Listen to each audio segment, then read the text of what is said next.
Hello दोस्तों, स्वागत है आपका फिर से एक नए वीडियो में। मैं CSY स्वागत करता हूँ आपके अपनी YouTube channel study with CSY में। जैसा कि हम हिंदी पढ़ रहे हैं SSC GD 2025 के लिए हमारा टारगेट है हिंदी को कम समय में कंप्लीट करना और बहुत अच्छे तरीके से डीपली सभी कॉन्सेप्ट को पढ़ना। उसी क्रम में आज हमने टॉपिक लिया है सर्वनाम। तो दोस्तों, आप क्लास को पूरा देखा करें। यदि आप क्लास में ऐसा करते हैं कि 2-3 मिनट बस 1-2 मिनट लेकर भाग जाते हैं तो आपका सिलेक्शन दोस्तों कभी नहीं होगा ज़िंदगी में। यदि आप शिद्दत से मेहनत करेंगे तभी आप कुछ कर पाएंगे लाइफ में। मैं नहीं कह रहा हूँ कि मेरी वीडियो पूरा देखें, आप किसी भी चैनल से जुड़ें उसकी वीडियो पूरा देखें, नहीं तो आप भटकते रहेंगे। कल से हमने दोस्तों व्याकरण खंड स्टार्ट कर दिया है। संज्ञा, यह वीडियो यदि आपने नहीं देखा है, संज्ञा से संबंधित यह एक एक कॉन्सेप्ट बिल्कुल क्लियर किया गया है। मात्र 27 मिनट में ऐसी संज्ञा पढ़ाई गई है जो आपको किसी भी फाउंडेशन बैच में नहीं पढ़ाई गई होगी। 4-5 क्लासेस में भी वह जो टीचर हैं आपका टाइम कंज्यूम करते रहते हैं, इतना कंटेंट नहीं दे पा रहे होंगे। आप इस क्लास को जरूर विजिट करें। संज्ञा की थ्योरी क्लास लेने के बाद आपको अभ्यास प्रश्न की ज़रूरत है, जो कि लिंक डिस्क्रिप्शन बॉक्स में। आप संज्ञा के लिए मैंने यूपी प्लस में अभ्यास प्रश्न कराए थे, यही क्लास आपको लेनी है दोस्तों। यहाँ से आपकी संज्ञा से संबंधित अभ्यास प्रश्नों की प्रैक्टिस हो जाएगी और पहली क्लास थ्योरी क्लास या अब इसके बाद आप एक भी क्वेश्चन मुझे ऐसा बता देना जो आपसे नहीं बनेगा। इन दोनों क्लासों के बाद संज्ञा से आपसे GD लायक क्वेश्चन नहीं छूटने वाला है। सर्वनाम आज का हमारा टॉपिक रहने वाला है। सर्वनाम का सबसे पहले दोस्तों शाब्दिक अर्थ क्या होता है? सर्वनाम का शाब्दिक अर्थ होता है सब का नाम, सभी का नाम। संज्ञा के स्थान पर जो शब्द प्रयुक्त होते हैं उनको हम सर्वनाम कहते हैं। संज्ञा के स्थान पर प्रयुक्त होने वाले शब्दों को हम क्या कहेंगे? सर्वनाम कहेंगे। जैसे हमने कोई उदाहरण लिया, राधा किताब पढ़ती है। राधा किताब पढ़ती है। तो दोस्तों कल हमने पढ़ा था किसी व्यक्ति विशेष का नाम क्या होता है? व्यक्तिवाचक संज्ञा होता है। तो राधा क्या हो गया? व्यक्तिवाचक संज्ञा होगा। यहाँ पर यदि हम राधा के जगह लिख दें वह किताब पढ़ती है, तो संज्ञा थी राधा, राधा के स्थान पर यह शब्द प्रयोग हुआ वह, तो वह क्या हो जाएगा? आपका सर्वनाम हो जाएगा। इन शब्दों का प्रयोग किसी विशेष व्यक्ति के लिए नहीं होता है, इनका प्रयोग सभी के लिए कॉमन होता है। यदि आपने अभी तक study with CSY YouTube channel को सब्सक्राइब नहीं किया है तो सब्सक्राइब करके जुड़ जाइए। सर्वनाम के भेदों की बात करें दोस्तों, तो सर्वनाम के हिंदी में टोटल 11 भेद होते हैं। मूल भेद 11 होते हैं। हिंदी में टोटल सर्वनाम जो शब्दों की संख्या है वह 11 होती है और सर्वनाम के कुल भेद आपके 6 होते हैं। मैं, तू, आप, जो, सो, यह, वह, कौन, कोई, कुछ, यह 11 शब्द आपके मूल सर्वनाम के अंतर्गत आते हैं। आपसे क्वेश्चन भी पूछा जा सकता है, इनमें से एक शब्द दे दिया जाएगा कुछ। कुछ क्या है? तो सर्वनाम है। कोई, कुछ, यह अनिश्चयवाचक सर्वनाम होते हैं। कौन, क्या, यह आपके प्रश्नवाचक के अंतर्गत आते हैं। इसके बाद जो, सो संबंधवाचक होता है। मैं, तू, आप, तो ये 11 शब्द आपको याद रखने हैं जो सर्वनाम शब्द होते हैं दोस्तों। इसके बाद सर्वनाम के जो 6 भेद होते हैं उनमें से पहला भेद बहुत ही इंपॉर्टेंट है आपका पुरुषवाचक सर्वनाम। पुरुषवाचक सर्वनाम होता क्या है दोस्तों? तो जो शब्द पुरुष या स्त्री के नाम के बदले आते हैं उन्हें हम पुरुषवाचक सर्वनाम कहते हैं। ऐसे शब्द जो पुरुष या स्त्री के नाम के बदले आते हैं उन्हें हम क्या कहेंगे दोस्तों? पुरुषवाचक सर्वनाम कहते हैं। अब पुरुषवाचक सर्वनाम के भी 3 भेद होते हैं। कितने भेद होते हैं? 3 होते हैं। पहला होता है आपका उत्तम पुरुषवाचक, दूसरा होता है मध्यम पुरुष, तीसरा होता है अन्य पुरुष। उत्तम पुरुष क्या होता है दोस्तों? उत्तम पुरुष क्या होता है? तो वक्ता जिन शब्दों का प्रयोग खुद के लिए करता है, स्वयं के लिए करता है, वह उत्तम पुरुष होता है। और श्रोता के लिए जिन शब्दों का प्रयोग करता है वह मध्यम पुरुष होता है। और वक्ता और श्रोता जिन शब्दों का प्रयोग किसी अन्य व्यक्ति के लिए करते हैं वह अन्य पुरुष होता है। स्वयं के लिए जिन शब्दों का प्रयोग वह उत्तम पुरुष और दूसरे के लिए वह मध्यम पुरुष, और इन दोनों में से किसी अन्य व्यक्ति तीसरे के लिए वह आपका अन्य पुरुष होने वाला है। दोस्तों उत्तम पुरुष के अंतर्गत कौन कौन से शब्द आते हैं यह आपसे पूछे गए हैं डायरेक्ट एग्जाम में। जैसे मैं क्या होता है? तो मैं उत्तम पुरुष होता है। मैं के बाद हम, हम भी उत्तम पुरुष है। फिर इनसे बने कारक चिन्ह द्वारा विभक्तियां लगकर जो शब्द बने हैं वह भी आपके उत्तम पुरुष के अंतर्गत आए, जिसमें हम में हमने ने कारक चिन्ह लगा दिया तो हमने बन गया, तो यह भी आपका उत्तम पुरुष है।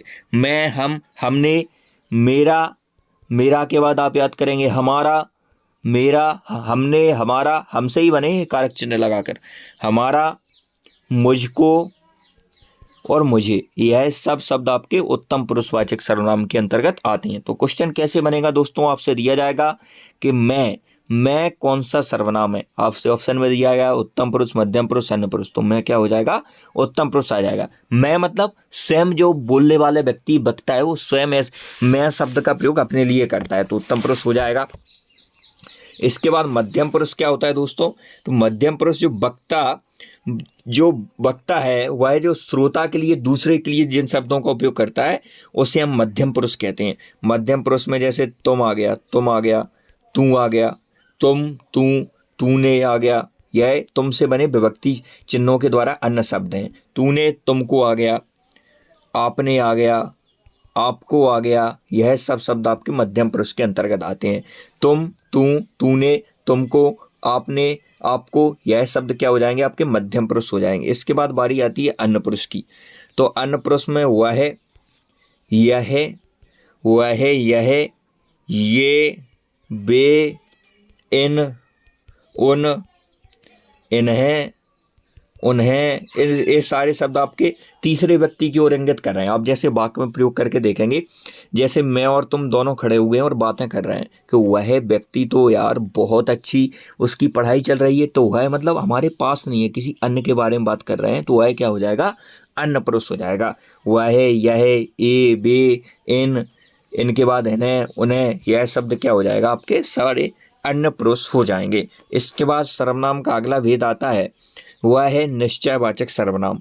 निश्चयवाचक सर्वनाम निकट या दूर के व्यक्तियों या वस्तुओं का निश्चयात्मक संकेत जिन शब्दों से व्यक्त होता है उन्हें हम क्या कहते हैं, निश्चयवाचक सर्वनाम कहते हैं।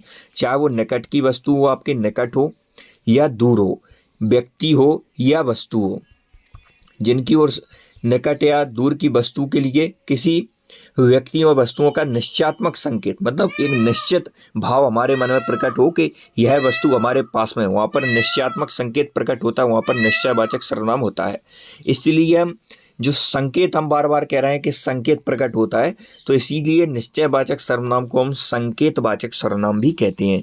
तो किस सर्वनाम को हम संकेतवाचक सर्वनाम कहते हैं, निश्चयवाचक सर्वनाम को संकेतवाचक सर्वनाम भी हम कहते हैं। जैसे हम उदाहरण के द्वारा समझेंगे, यह मेरी पुस्तक है, मतलब पुस्तक पास में रखी हुई है, पास की वस्तु की ओर इंगित कर रहा है यह शब्द, तो यह क्या हो जाएगा, आपका निश्चयवाचक सर्वनाम हो जाएगा। वह उनकी बंदूक है, वह जो बंदूक रखी है, यहाँ पर कोई बंदूक रखी है, वह उनकी बंदूक है, तो एक तरीके से हम इशारा कर रहे हैं, संकेत कर रहे हैं कि वह उनकी बंदूक है, यहाँ पर भी आपका निश्चयवाचक सर्वनाम हो जाएगा। यह मेरे हथियार हैं, जैसे ये हथियार मेरे रखे हुए हैं, तो मैंने इशारा करते हुए यह मेरे हथियार हैं, तो इसीलिए हम निश्चयवाचक सर्वनाम को क्या कहते हैं, संकेतवाचक सर्वनाम भी कहते हैं दोस्तों। तो यह मेरे हथियार हैं, इस प्रकार आपको अंडरलाइन कर दिया जाएगा कि यह में कौन सा सर्वनाम है, तो यह में निश्चयवाचक सर्वनाम है। यह और वह, यह दोनों शब्द आपके निश्चयवाचक सर्वनाम के अंतर्गत आते हैं। वे तुम्हारे डॉक्यूमेंट हैं, कोई डॉक्यूमेंट्स रखे थे, वे तुम्हारे डॉक्यूमेंट, डॉक्यूमेंट की ओर संकेत करके निश्चित है कि वे तुम्हारे ही हैं, इसलिए यहाँ पर कौन सा हो जाएगा, निश्चयवाचक सर्वनाम होने वाला है। अगला भेद आता है अनिश्चयवाचक सर्वनाम। जिन सर्वनाम से किसी निश्चित वस्तु का बोध नहीं होता है, वहाँ पर होता है तो वो निश्चयवाचक हो गए, यहाँ पर नहीं होता है तो आपका अनिश्चयवाचक हो जाएगा। अनिश्चयवाचक सर्वनाम कहलाते हैं। जैसे कोई और कुछ, कोई कुछ शब्द किसकी ओर इंगित करते हैं, आपसे शब्द देकर भी पूछा जा सकता है। जैसे वो बोलेंगे कोई, कुछ, यह, वह, तो ऑप्शन में दे दिया कि कोई कौन सा सर्वनाम के अंतर्गत आने वाला शब्द है, तो कोई आपका निश्चयवाचक सर्वनाम है। कोई कुछ कैसे अनिश्चयवाचक है, यह वह कैसे निश्चयवाचक है, यह वह निश्चयवाचक है। जैसे कोई आ गया तो क्या करोगे, कोई आ गया तो क्या करोगे, तो कोई में कौन सा हो जाएगा, आपका अनिश्चयवाचक हो जाएगा। उसने कुछ नहीं खाया, उसने कुछ नहीं खाया, तो कुछ में भी कौन सा हो गया, आपका अनिश्चयवाचक हो गया। कभी कभी कुछ शब्द समूह भी अनिश्चयवाचक सर्वनाम के रूप में प्रयुक्त होते हैं। कभी कभी जो कुछ शब्द समूह भी आपके अनिश्चयवाचक सर्वनाम के रूप में प्रयुक्त होते हैं। जैसे कुछ तो आपको पता है कि अनिश्चयवाचक सर्वनाम है, लेकिन कुछ ना कुछ इसमें भी कुछ निश्चित नहीं हो रहा है, कुछ ना कुछ, तो यह भी आपका एक शब्द समूह बन गया। तो यह शब्द समूह भी आपके अनिश्चयवाचक सर्वनाम के अंतर्गत आते हैं। जैसे कोई ना कोई तो है, तो इसमें भी निश्चित नहीं है कि कौन है, इसलिए यह भी अनिश्चयवाचक सर्वनाम के अंतर्गत आने वाला है। जैसे हर कोई, अब पता नहीं कि कौन निश्चित नहीं हो रहा है, हर कोई, कुछ भी, कुछ, तो ये सारे शब्द आपके अनिश्चयवाचक सर्वनाम के अंतर्गत आते हैं। इसके बाद अगला संबंधवाचक सर्वनाम, जिस सर्वनाम से किसी दूसरे सर्वनाम या संज्ञा से संबंध स्थापित किया जाए उसे संबंधवाचक सर्वनाम कहते हैं। जिस सर्वनाम से या तो किसी दूसरे सर्वनाम से या संज्ञा से संबंध स्थापित हो उसे हम क्या कहेंगे, संबंधवाचक सर्वनाम कहेंगे। जो और सो यह संबंधवाचक सर्वनाम के अंतर्गत आने वाले शब्द हैं। उदाहरण के लिए, जो आया है सो जाएगा, यह ध्रुव शब्द है। तो जो भी आप क्या होता है, सर्वनाम होता है, और सो भी आपका सर्वनाम होता है। तो जो का संबंध सो से है, तो सर्वनाम का संबंध सर्वनाम से हो या संज्ञा का संबंध संज्ञा से हो, वहाँ पर आपका संबंधवाचक सर्वनाम होता है। तो यहाँ पर सर्वनाम जो का संबंध सर्वनाम सो से है, तो यहाँ पर आपका संबंधवाचक सर्वनाम हो जाएगा। इसके बाद जो करेगा वह भरेगा, जो करेगा वह भरेगा, तो इसमें भी क्या हो जाएगा, आपका संबंधवाचक सर्वनाम हो जाएगा। वह यहाँ पर किसके रूप में प्रयोग हुआ है, संज्ञा के रूप में प्रयोग हुआ है, और जो यहाँ पर सर्वनाम के रूप में प्रयोग हुआ है। तो जो का संबंध वह से है, जो का संबंध वह से है, तो यहाँ पर कौन सा हो जाएगा, संबंधवाचक सर्वनाम हो जाएगा। प्रश्नवाचक सर्वनाम, प्रश्न करने के लिए प्रयुक्त होने वाले सर्वनाम शब्दों को हम प्रश्नवाचक सर्वनाम कहते हैं। अंत में यह प्रश्नवाचक चिन्ह लगा हो, आंखें बंद, प्रश्नवाचक सर्वनाम होगा। कौन और क्या कैसे होते हैं, प्रश्नवाचक सर्वनाम के अंतर्गत आते हैं। जैसे आपको कोई शब्द दे दिया, उदाहरण के लिए यहाँ से समझेंगे हम। उदाहरण के लिए कौन आया था, तो इसमें कौन सा हो जाएगा, आपका प्रश्नवाचक सर्वनाम हो जाएगा। वह क्या कह रहा था, तो कौन क्या होते हैं, प्रश्नवाचक सर्वनाम होते हैं। दूध में क्या गिर गया, तो यहाँ पर भी आपका प्रश्नवाचक सर्वनाम होने वाला है। अगला लास्ट भेद है सर्वनाम का छठा भेद, निजवाचक सर्वनाम। जो सर्वनाम तीनों पुरुषों में, तीनों पुरुष कौन कौन से हैं, पुरुषवाचक सर्वनाम के भेद हमने ऊपर पढ़े हैं दोस्तों, कौन कौन से हैं। एक तो है आपका उत्तम पुरुष, एक होता है आपका उत्तम पुरुष, वो एक होता है मध्यम पुरुष, एक होता है आपका अन्य पुरुष। यह पुरुषवाचक सर्वनाम के 3 भेद होते हैं। तो यही रूल्स बोल रहा है, यही डेफिनेशन बोल रही है निजवाचक सर्वनाम की, कि जो सर्वनाम तीनों पुरुषों, चाहे उत्तम पुरुष हो, चाहे मध्यम पुरुष हो, चाहे अन्य पुरुष हो, निजत मतलब खुद का, स्वयं का बोध कराएं, उसे हम निजवाचक सर्वनाम कहते हैं। जो सर्वनाम तीनों पुरुषों, चाहे उत्तम पुरुष, चाहे मध्यम पुरुष, चाहे अन्य पुरुष में निजत्व, स्वयं का, खुद का बोध कराएं, उसे हम निजवाचक सर्वनाम कहते हैं। जैसे यह काम, यहाँ पर काम आएगा, यह कार्य मैं आप कर लूँगा, मतलब खुद कर लूँगा, स्वयं कर लूँगा। तो स्वयं का बोध, खुद का बोध, निजत्व का बोध, यहाँ पर कौन सा हो जाएगा, आपका कौन सा हो जाएगा, निजवाचक सर्वनाम हो जाएगा। तुम अपने आप खाना खा लेना, मतलब तुम खुद अपने आप स्वयं खाना खा लेना, तो यहाँ पर भी कौन सा हो जाएगा, आपका निजवाचक सर्वनाम होने वाला है। आप, अपने आप, स्वयं या खुद शब्द, ये सारे आपके किसके अंतर्गत आते हैं, निजवाचक सर्वनाम के अंतर्गत आते हैं। अब पुरुषवाचक और निजवाचक में बहुत कन्फ्यूजन पैदा होता है दोस्तों।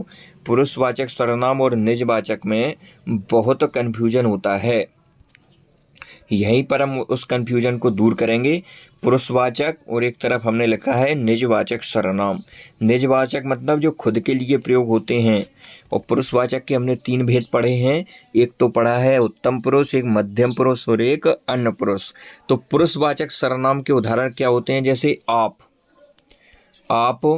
आजकल क्या पढ़ रहे हो, आप आजकल क्या पढ़ रहे हैं, आप आजकल क्या पढ़ रहे हैं, यह उदाहरण लिया है हमने पुरुषवाचक का। और एक तरफ हमने लिया मैं आपका शब्द, क्योंकि निजवाचक में भी होता है आप शब्द का प्रयोग और पुरुषवाचक में, तो यहाँ पर स्टूडेंट फंस जाते हैं, क्लियर नहीं कर पाते हैं, लेकिन आज के बाद आप क्लियर कर पाओगे। मैं अपने आप, मैं आप चली जाऊंगी, मैं आप चली जाऊंगी। दोनों उदाहरण को ध्यान से पढ़ें दोस्तों। पुरुषवाचक आप आजकल क्या पढ़ रहे हैं, आप आजकल क्या पढ़ रहे हैं दोस्तों।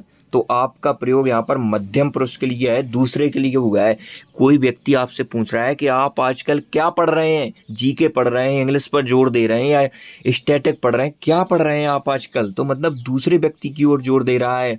तो पुरुषवाचक के हमने 3 भेद पढ़े हैं, उत्तम पुरुष, मध्यम पुरुष और अन्य पुरुष। तो इसमें मध्यम पुरुष हो जाएगा, क्योंकि जो वक्ता है वह श्रोता के लिए आप शब्द का प्रयोग कर रहा है। और यहाँ पर देखेंगे आप, मैं आप चली जाऊंगी, मैं आप चली जाऊंगी मतलब मैं खुद चली जाऊंगी, आप मतलब आपका प्रयोग यहाँ पर स्वयं के रूप में हुआ है। इसलिए यहाँ पर क्या हो जाएगा दोस्तों, यहाँ पर निजवाचक सर्वनाम होने वाला है। इसके बाद यदि हम प्रश्नवाचक सर्वनाम की ओर और नज़र डालें तो प्रश्नवाचक सर्वनाम 2 प्रकार की होती हैं, प्राणीबोधक और एक वस्तुबोधक। प्राणीबोधक शब्द होता है आपका कौन, कौन आता है हमेशा सजीव के लिए, प्राणी के लिए प्राणीबोधक होता है कौन कौन शब्द।